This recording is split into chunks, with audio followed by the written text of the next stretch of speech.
रानी सा ने तो मेवाड़ नाथ के हाथ में पत्र देने के लिए कहा था। कहीं द्वारपाल के हाथ में पत्र देकर मैंने कोई भूल तो नहीं कर दी। लेकिन क्या करता, वो मान ही नहीं रहा था।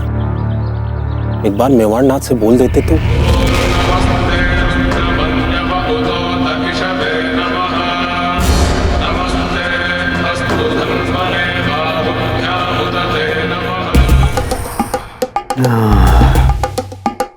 सुंदर शांति आ रही है, भीनी भीनी सुगंध। जी बाबू, क्या लिखा है, पढ़ें? मेरे चंदा मेरे तारे, मेरे पालन हारे, हम आपकी अन्य 2 रानियों के साथ बिजोलिया में हैं। बिजोलिया? दिन तो यहाँ कैसे न कैसे निकल जाता है, किंतु रातें, आपके बिना हमारी रातें बहुत सताती है। सांझ ढले जब हम स्नान कर शैया पे आते हैं, हमारे भीगे शरीर की पोर पोर आपके शैया शौर्य की मधुर स्मृतियों में डूब जाती है।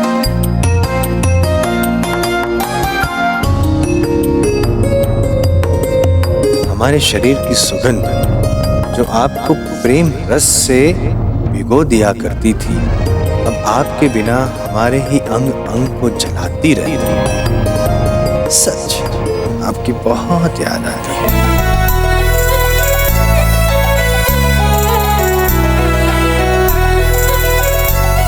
कहीं आप किसी संकट में तो नहीं हैं? हम तो यूं भी आपके विरह में और कुछ सोचना ही नहीं चाहते। राजकोष यहीं बिजोलिया में हमारे साथ सुरक्षित है।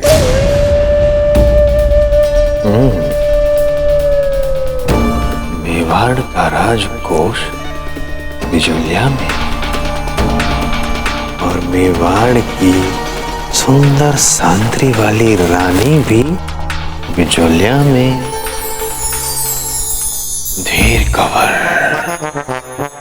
अब हमारी बाहों में काब है।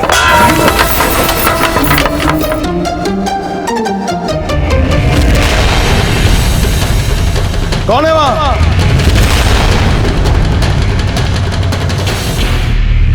गौर से देखो सिपाहियों, यह है चूहा।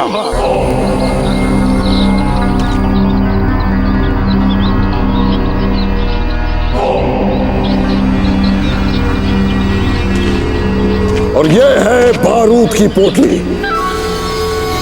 इस पोटली को हम चूहे की दुम पे बांध देंगे।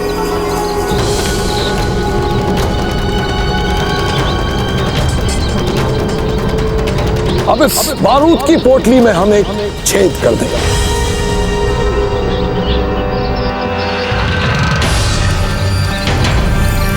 अब जहां जहां ये चूहा जाएगा, इस पोटली का बारूद फैलाता जाएगा, इस तरह।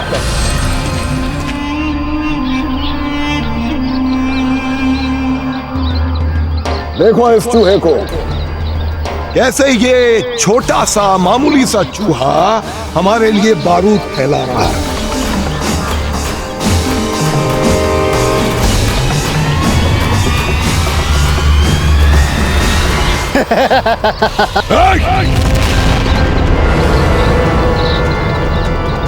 हंसना बंद। और कोई इस चूहे को मामूली चूहा नहीं समझेगा। ये महज एक चूहा नहीं है, बारूद फैलाने के बाद ये हमारे दुश्मन के लिए आग और मौत का फरिश्ता बन चुका है, समझा तू? माशाअल्लाह।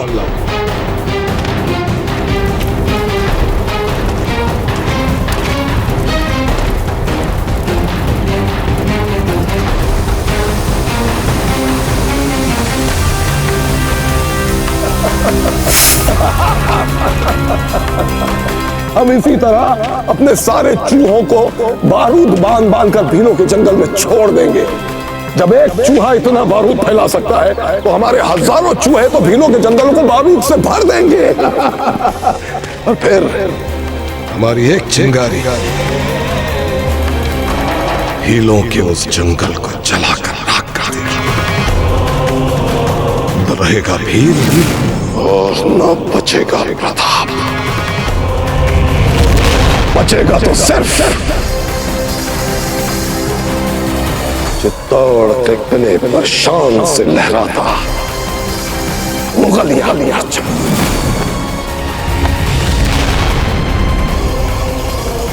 जंगल हो, जंगल हो, जंगल हो।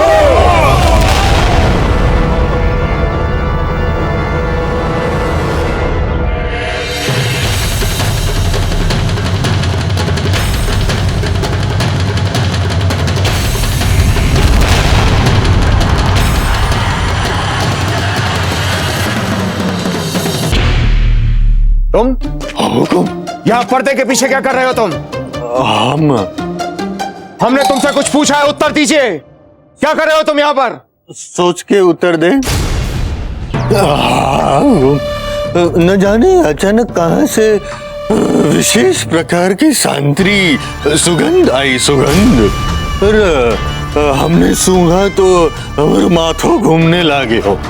हम इसलिए सहारा लेने के लिए यहाँ आए। यूं हाथ लग गया यूं और वो गिर गया यूं। पागल हो गए हो तुम? नहीं, कोई सुगंध नहीं आ रही हमें। किस सुगंध की बात कर रहे हो तुम? आई थी, वहां से आई, हमने ऐसे सूंघी, वहां से चली गई। चुप हो जा द्वारपाल। हम पीपल में जल चढ़ाने जा रहे हैं। जब हम वापस आए तो स्थान स्वच्छ होना चाहिए, ठीक?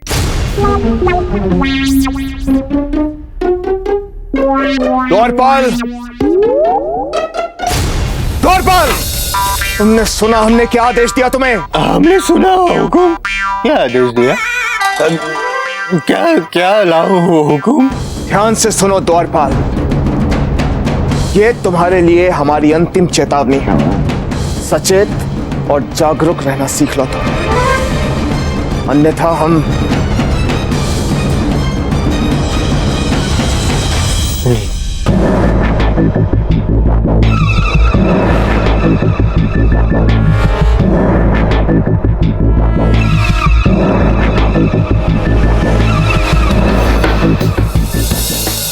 अरे वाह, हुक्म तो स्वयं बाहर पधारे हैं। चलो अच्छा है, कुछ जाके पूछ लेते हैं पत्र पढ़ा या नहीं।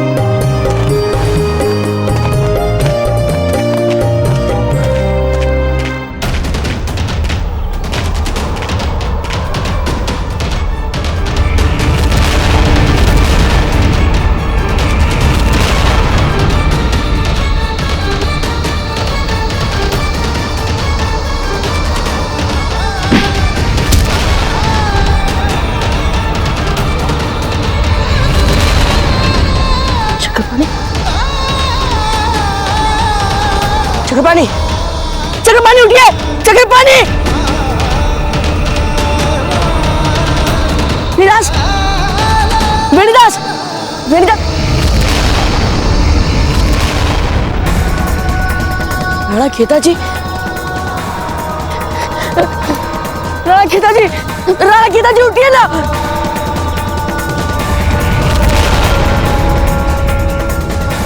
नत्था, नत्था, नत्था उठिए!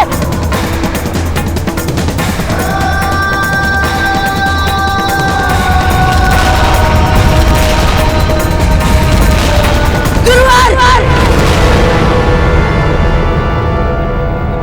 ये लड़के यहाँ खड़ा खड़ा के ख्वाब देख रहा है? अगर तू चाहता है कि तुझे और तेरे भाइयों को हम अपनी पनाह में रखें, तो जो सब कर रहे हैं वो तू भी कर।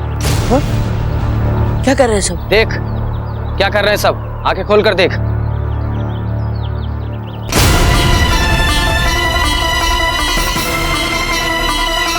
जल्दी जल्दी हाथ चलाओ। इस छोटे से काम के लिए हम सारा दिन जाया नहीं कर सकते। और जल्दी हाथ चलाओ। हमें शीघ्र ही इन चूहों को रोकने का कोई उपाय खोजना होगा। बाबूजीराज, आपने सुना? बहराम खान इन चूहों पर बारूद बांध बांध कर तो पूरा जंगल ही चला देगा। नहीं मित्रों, ऐसा अनर्थ हो इससे पहले हमें इन्हें रोकने के लिए कुछ करना पड़ेगा मित्रों। हमारे पास समय बहुत कम है और काम बहुत बड़ा।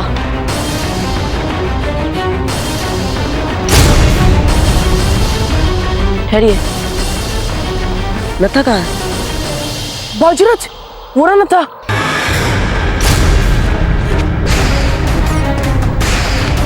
ये नत्था कहाँ जा रहा है? ये तो काले खान के पास जा रहा है, किंतु क्यों? बाजूरज, अवश्य ही ये हमारा भांडा फोड़ने जा रहा है काले खान के पास। बाजूरज, अब क्या करें?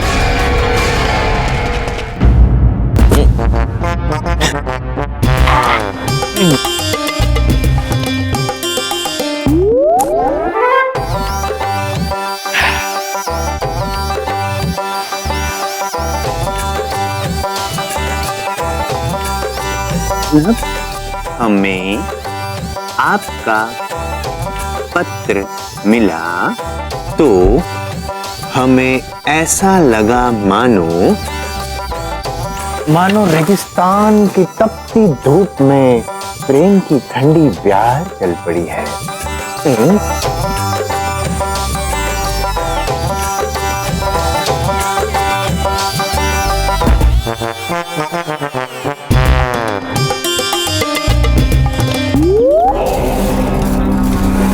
ज्यादा से ज्यादा जितनी रसद इकट्ठी कर सकते हो कर लो, क्योंकि हमें चित्तौड़ तक का सफर तय करना है। और ध्यान रहे कि हमारे किसी भी सैनिक को खाने पीने की कोताही हम बर्दाश्त नहीं करेंगे। आ गई बात समझ में?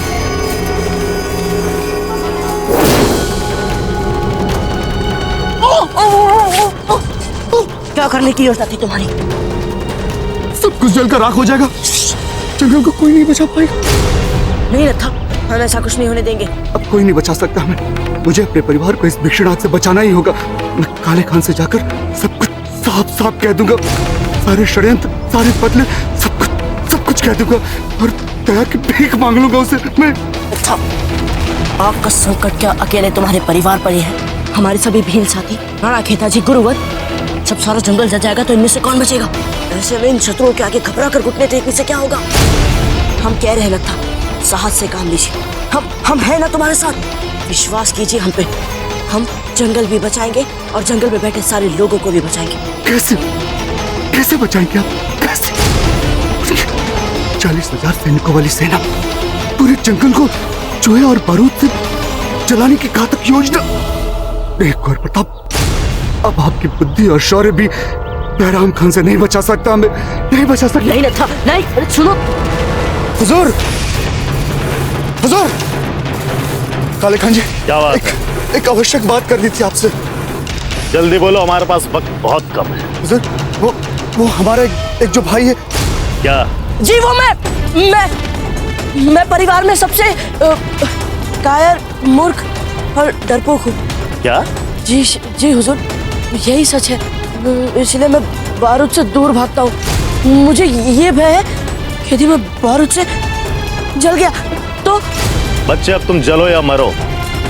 और तुम अपने इस निकम्मे भाई को यहाँ पर किस लिए लेकर आया? वो इसलिए हुजूर कि मैं दूसरे कामों में बहुत अच्छा हूँ। दूसरे कौन से काम? भोजन बनाना। हाँ हुजूर, मुझे सभी प्रकार के भोजन बनाने में बहुत आनंद आता है। हुजूर, आपकी इतनी बड़ी सेना, दिन प्रतिदिन कितना सारा भोजन बनाना पड़ता होगा। इसीलिए हुजूर, आप मुझे इन भोजन बनाने वालों के साथ लगा दीजिए। मैं बड़ी लगन से काम करूंगा। हुजूर बैराम खान, इन निकम्मे भीलों पे फतेह पाने के लिए न जाने कैसे कैसे इंतजामात किए जा रहे हैं, जिसकी कोई जरूरत नहीं, क्योंकि ये परले दर्जे के बुज़दिल हैं।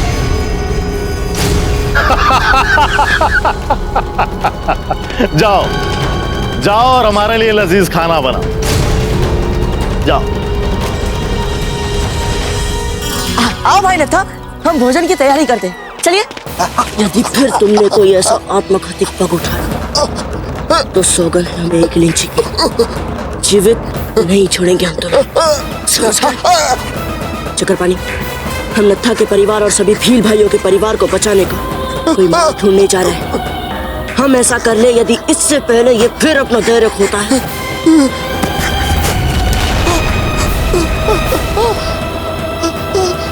तो इस विषाक्त हार से बेहिचक मार देना इसे।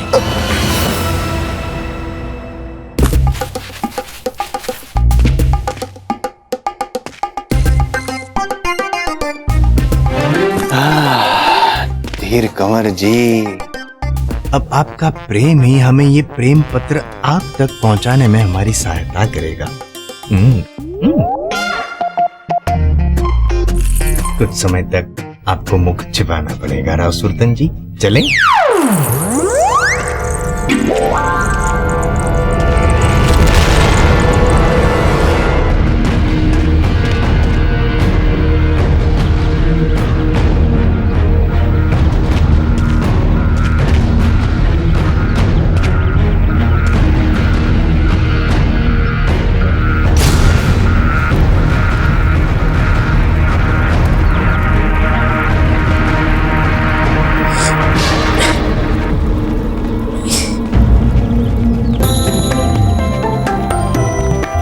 जिस बूटे की हमें खोज थी वो हमें मिल गई गुरुवर।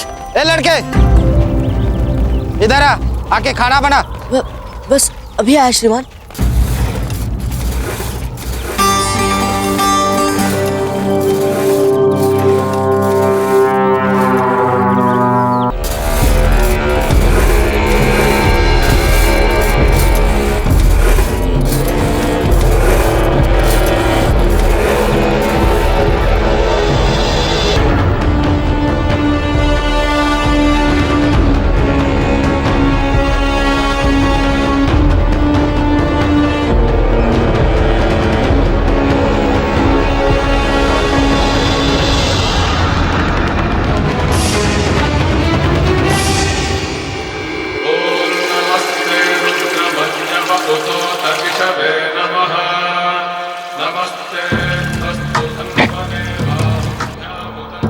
क्या कर रहे हो यहाँ पे?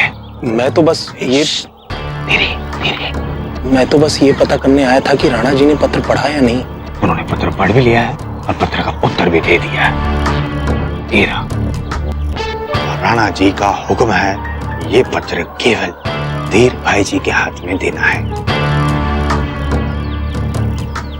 एक बार हुक्म से बात करने का अवसर मिल जाता तो। क्यों? हम है ना, केवल हम बात कर सकते हैं हुक्म के साथ, और कोई नहीं।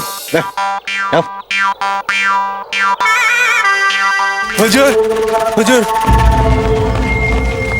आपने तो कहा था कि अगर हम मन लगा के चूहे पकड़ेंगे और औरों को भी इसमें सहायता करेंगे तो आप हमें इनाम देंगे। कल दिया था ना खाना, पर वो एक ही वक्त का खाना था मालिक, उतने में कैसे पेट भरता। दे रहे हैं खैरात तो ले ले तबर्रक समझ के, वरना मेरा दिमाग घूमा ना ये भी नहीं मिलेगा। जी हुजूर। देख लीजिए, इसका अर्थ हुआ जो भोजन मुगल सिपाहियों को वही भोजन इन भोले भाले लोगों को भी। अब क्या करेंगे हम? देख लीजिए, हमारी सहायता कीजिए। ए लड़के, क्या धीरे धीरे हाथ चला रहा है? देखता नहीं भिखारियों की कतार लगी है। चल फटाफट इनको खाना खिला और भगा यहाँ से। चल।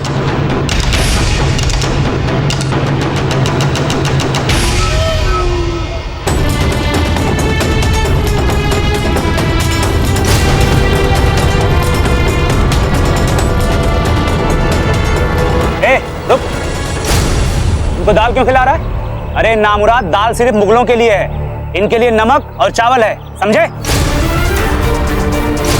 हाँ, जो आगे श्रीमान। ओए, सुनो सभी लोग, इस दाल को कोई हाथ तक नहीं लगाएगा। ये वहां बैठे हमारे सैनिकों के लिए।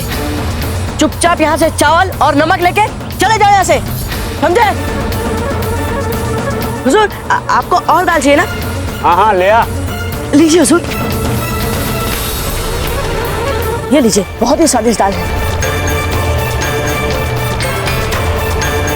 क्या लजीज दाल है। अब खाओ, जितनी दाल खाना चाहो खाओ, जितनी दाल पीना चाहो पियो, दुष्ट मुगलों।